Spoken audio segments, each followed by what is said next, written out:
예레미야 28장 1절부터 17절까지 말씀을 저와 성도님들이 한 절씩 교독하고 마지막 17절은 함께 읽도록 하겠습니다. 그해 곧 유다 왕 시드기야가 다스리기 시작한 지 4년 다섯째 달 기브아돗술의 아들 선지자 하나냐가 여호와의 성전에서 제사장들과 모든 백성이 보는 앞에서 내게 말하여 이르되, 만군의 여호와 이스라엘의 하나님이 이같이 일러 말씀하시기를, 내가 바벨론의 왕의 멍에를 꺾었느니라. 내가 바벨론의 왕 느부갓네살이 이곳에서 빼앗아 바벨론으로 옮겨간 여호와의 성전 모든 기구를 2년 안에 다시 이곳으로 되돌려 오리라. 내가 또 유다의 왕 여호야김의 아들 여고니아와 바벨론으로 간 유다 모든 포로를 다시 이곳으로 돌아오게 하리니, 이는 내가 바벨론의 왕의 멍에를 꺾을 것임이라. 여호와의 말씀이니라 하시니라. 선지자 예레미야가 여호와의 성전에 서 있는 제사장들과 모든 백성들이 보는 앞에서 선지자 하나냐에게 말하니라. 선지자 예레미야가 말하니라. 아멘. 여호와는 이같이 하옵소서. 여호와께서 내가 예언한 말대로 이루사 여호와의 성전 기구와 모든 포로를 바벨론에서 이곳으로 되돌려 오시기를 원하노라. 그러나 너는 내가 내 귀와 모든 백성의 귀에 이르는 이 말을 잘 들으라. 나와 너 이전의 선지자들이 예로부터 많은 땅들과 큰 나라들에 대하여 전쟁과 재앙과 전염병을 예언하였느니라. 평화를 예언하는 선지자는 그 예언자의 말이 응한 후에야 그가 진실로 여호와께서 보내신 선지자로 인정받게 되리라. 선지자 하나냐가 선지자 예레미야의 목에서 멍에를 빼앗아 꺾고 모든 백성 앞에서 하나냐가 말하여 이르되, 여호와께서 이와 같이 말씀하시니라. 내가 2년 안에 모든 민족의 목에서 바벨론의 왕 느부갓네살의 멍에를 이와 같이 꺾어 버리리라 하셨느니라 하매, 선지자 예레미야가 자기의 길을 가니라. 선지자 하나냐가 선지자 예레미야의 목에서 멍에를 꺾어 버린 후에 여호와의 말씀이 예레미야에게 임하니라. 이르시기를, 너는 가서 하나냐에게 말하여 이르기를, 여호와의 말씀에 내가 나무 멍에들을 꺾었으나 그 대신 쇠의 멍에들을 만들었느니라. 만군의 여호와 이스라엘의 하나님께서 이와 같이 말씀하시니라. 내가 쇠 멍에로 이 모든 나라의 목에 메워 바벨론의 왕 느부갓네살을 섬기게 하였으니 그들이 그를 섬기리라. 내가 들짐승도 그에게 주었느니라 하라. 선지자 예레미야가 선지자 하나냐에게 이르되, 하나냐여 들으라. 여호와께서 너를 보내지 아니하셨거늘 내가 이 백성에게 거짓을 믿게 하는도다.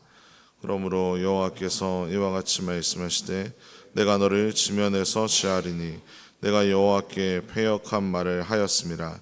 내가 금년에 죽으리라 하셨느니라 하더니, 함께 읽겠습니다. 선지자 하나냐가 그의 7째 달에 죽었더라. 아멘. 오늘 우리가 읽은 이 본문은 하나님의 진리를 전하는 사람 예레미야와 거짓을 전하는 사람 하나냐의 모습을 동시에 보여주고 있습니다. 과연 그들은 어떤 점이 달랐고 하나님께서 그들을 어떻게 평가하시는지를 함께 살펴보면서 우리 모두가 진리 안에 거하며 살아갈 수 있기를 간절히 소망합니다. 2절을 보시면 하나냐는 수많은 사람들 앞에서 하나님께서 바벨론 왕의 멍에를 꺾었다고 전하면서 2년 안에 우리가 빼앗겼던 성전의 모든 기구를 되찾아올 수 있을 것이며 포로들도 다 돌아오게 될 것이라고 예언하였습니다. 그러자 예레미야가 답을 하는데요, 6절을 보시면 예레미야도 진짜 하나냐의 말처럼 모든 것이 다 회복되면 좋겠다고 이야기합니다. 하지만 예레미야는 우리 이전 세대에 살았던 수많은 선지자들이 이미 많은 땅들과 큰 나라들에 대하여 예레미야가 예언했던 대로 예언했다고 이야기를 하였습니다. 만약에 하나냐의 말이 맞다면 하나님께서 사용하셨던 수많은 선지자들이 거짓말을 이야기하는 것이기에 예레미야는 그것을 근거로 해서 하나냐의 예언을 반박했던 것입니다. 그리고 나아가 진짜 하나님의 말씀을 전하는 사람인지 아닌지는 시간이 흐르면 알게 될 것이라고 전해 주었습니다. 그러면서 예레미야는 직접적으로 하나냐를 비난하기보다는 모든 것을 계획하시고 이루시는 하나님께서 모든 것을 판단하시고 이루실 것이라는 의미로 한 발 물러나게 되었습니다. 그러자 하나님은 이 예레미야가 한 발 물러나는 것을 보면서 더 확신을 가지고 자신이 전한 메시지가 여호와께서 주신 예언이라고 선포했던 것입니다. 그러면서 예레미야 선지자 목에 메고 있던 멍에를 빼앗아서 그것을 꺾으면서 2년 안에 유다가 쥐고 있는 이 바벨론의 멍에가 끊어질 것이라고, 부서질 것이라고 외쳤던 것입니다.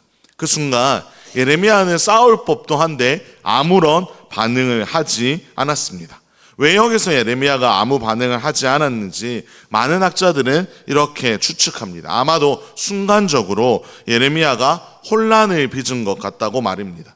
이때까지 선지자들이 한결같이 심판을 외쳤고 자신에게도 하나님이 동일한 말씀을 주셨는데 갑자기 나타난 하나냐가 너무 강력하고 확고하게 이렇게 하나님이 구원하실 거라고 외치니 혼란을 느꼈던 것입니다.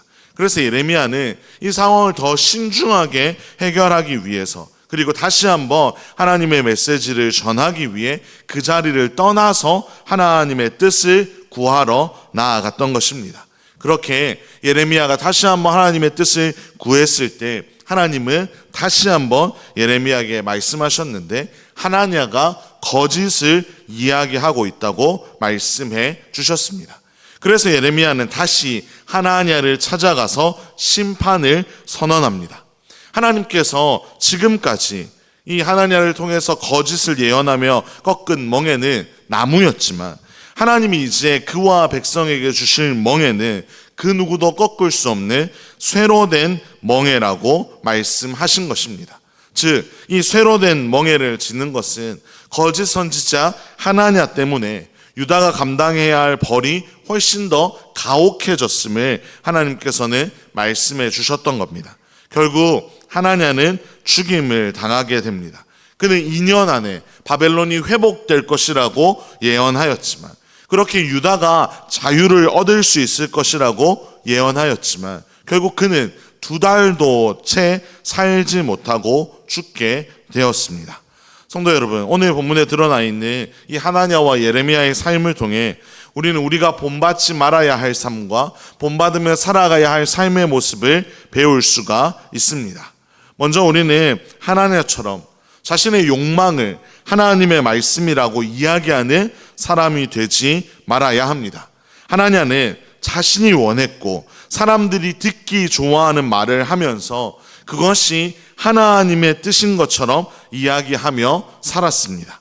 하나님께서는 이러한 거짓된 행위를 결코 가볍게 여기지 않는다는 사실을 우리 모두가 기억하며 살아가기를 간절히 소망합니다. 또한 예레미야가 하나냐의 이야기를 듣고 잠시 물러나 하나님의 뜻을 구하며 나아갔던 것처럼 우리 역시 언제나 하나님의 뜻을 구하며 살아갈 수 있기를 간절히 소망합니다. 내 상식과 내 경험이 나를 먼저 지배하고 그대로 살아가는 것이 더 옳다고 우리를 유혹할 때가 있겠지만 우리는 그때마다 다시 한번 우리의 인생을 계획하시고 이루시는 하나님 앞에 나아가 하나님의 뜻을 구하며 살아가야 할 줄로 믿습니다.